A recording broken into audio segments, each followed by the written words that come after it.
When you search up the name Rosberg on Google, almost every result is about Nico Rosberg, the 2016 Formula One world champion.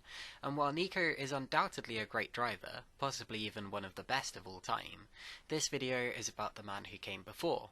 Five-time Grand Prix winner, 1982 world champion and equally great driver, Keke Rosberg.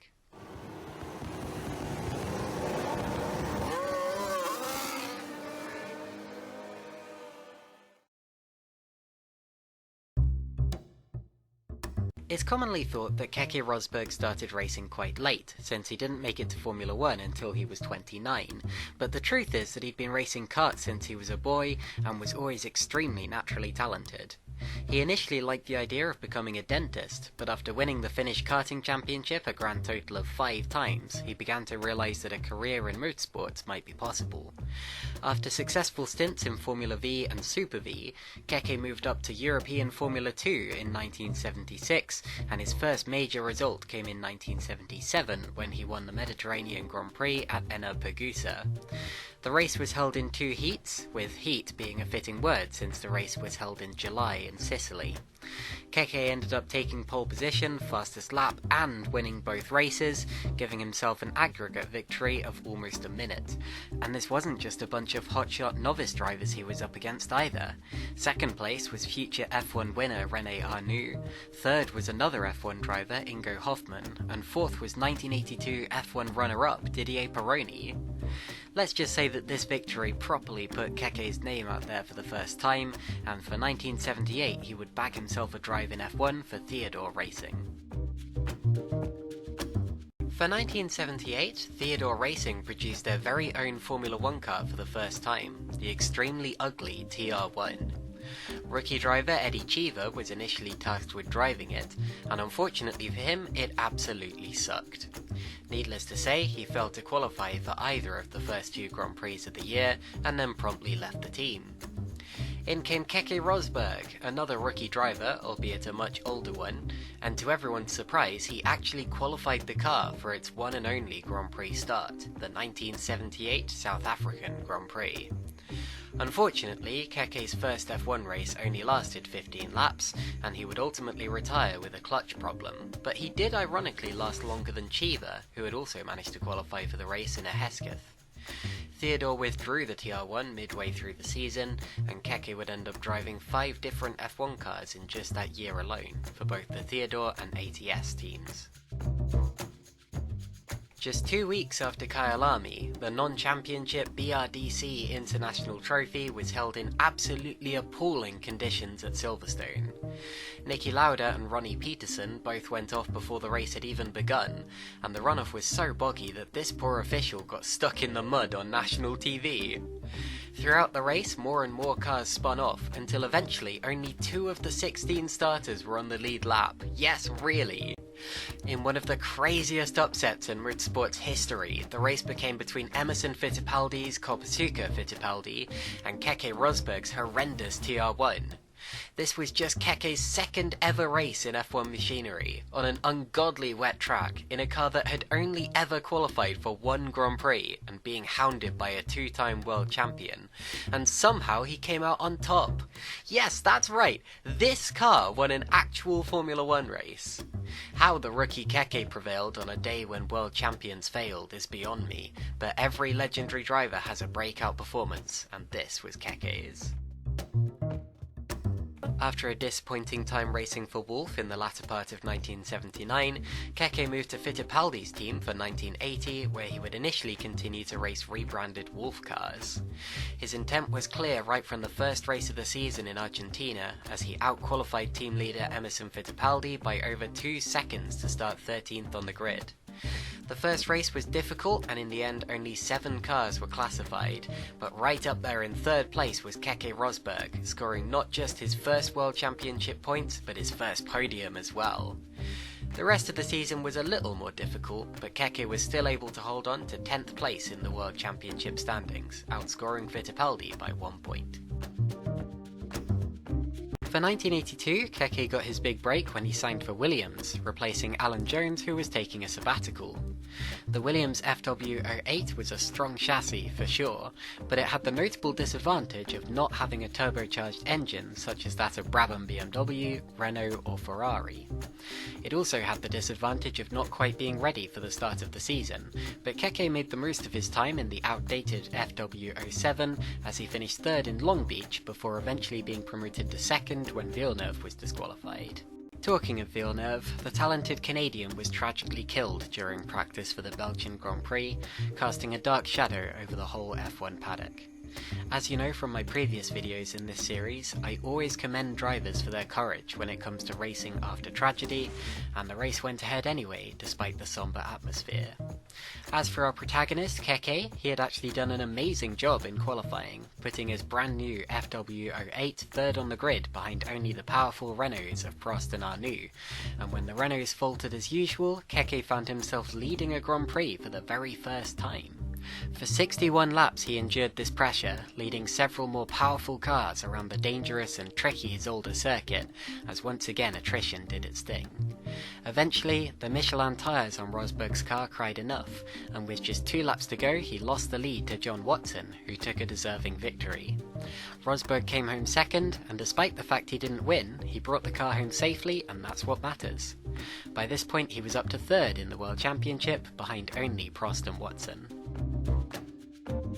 The Brands Hatch circuit in the UK is what I would call a point and squirt circuit, where the corners don't last very long and finding a good lap time is all about your acceleration onto the straights.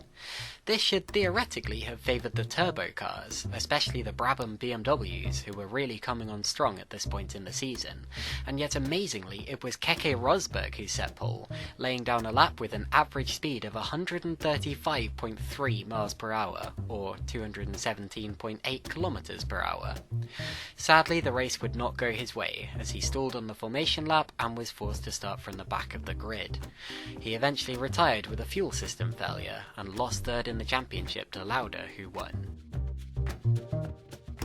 By round 14 of the season, Keke was well and truly in contention for the championship, and yet surprisingly he was yet to win a Grand Prix, having lost the Austrian Grand Prix by just half a tenth of a second to De Angelis.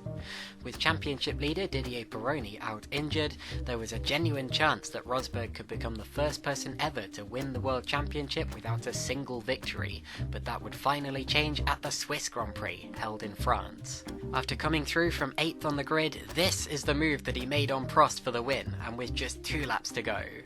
He eventually ended up doing 1 more lap than was necessary, as the checkered flag was waved late, but it didn't matter. Rosberg moved up to the lead of the championship, and he would eventually hold on to win it at the final round in Las Vegas, a race which I covered on my series Random F1 Race Reviews. 1 win was all he needed, and after one of the most dramatic seasons in F1 history, Keke Rosberg was world champion. A true underdog success story. After winning the championship in '82, Keke had a slow start to the 1983 season, being disqualified from 2nd place in Brazil and then crashing with Tambay while fighting for the lead in Long Beach. After that disappointment, Monaco rolled around and Keke was brilliant. Watch this! He went from 5th place to 2nd by the very first corner, and then a lap later he passed Prost for the lead at the same place. Fantastic! Keke went on to dominate the race, winning by 18 seconds and proving that he wasn't going to be a one-hit wonder. Rosberg would eventually finish 5th in the championship, and 30 years later his son Nico would also win the Monaco Grand Prix. I mentioned when talking about the 1978 BRDC International Trophy that the conditions were appalling, but in Dallas in 1984 they were a whole other kind of terrible. The temperature was recorded as having highs of 38 degrees Celsius, or 100 degrees Fahrenheit, and the track began literally breaking up over the course of the race. This had actually been a problem even before the race began, and several drivers began to throw around the idea of boycotting the race altogether. One driver who was absolutely not having that was Keke Rosberg, who was quoted as saying, "I don't know what all the fuss is about. We'll all complain and bind right up until the start time, and then we'll go out and race as usual.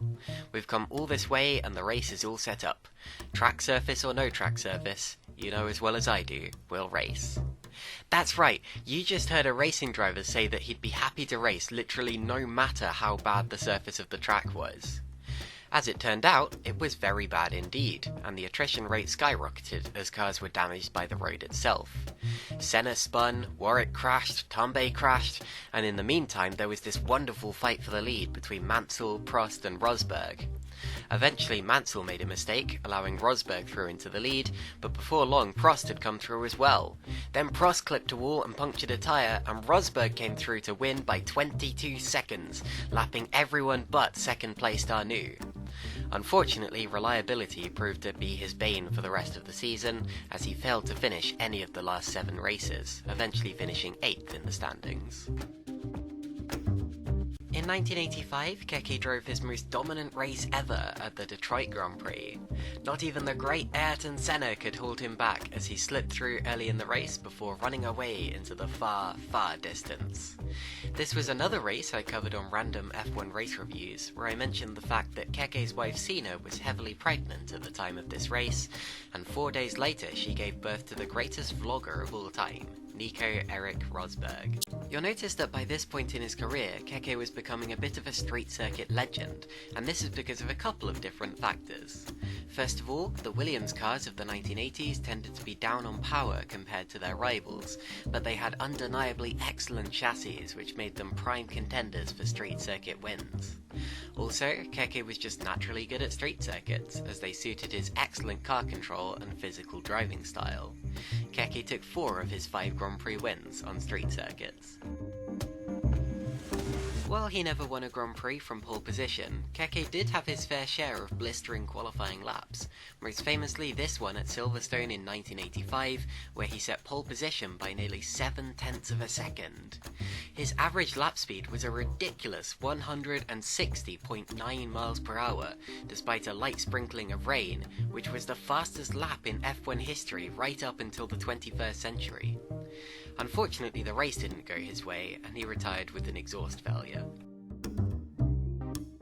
At the first World Championship Australian Grand Prix, Keke drove his last race for Williams, and he made another excellent start as he took advantage of a battle between Senna and Mansell to take the lead. Despite multiple stops, the race ended how they usually did when Keke got into the lead on a straight circuit, with the Williams driver 43 seconds ahead of anyone else and easily P1. Unfortunately, by this point he was out of contention for the championship, but his victory did secure 3rd in the standings for both himself and Williams. Keke donated the winner's trophy to Frank Durney, his race engineer, as a thank you for everything Williams had done for him over the past 4 seasons. After retiring from Formula 1 at the end of 1986, Keke went dormant for a few years before briefly returning to professional racing with Peugeot in the World Sports Car Championship.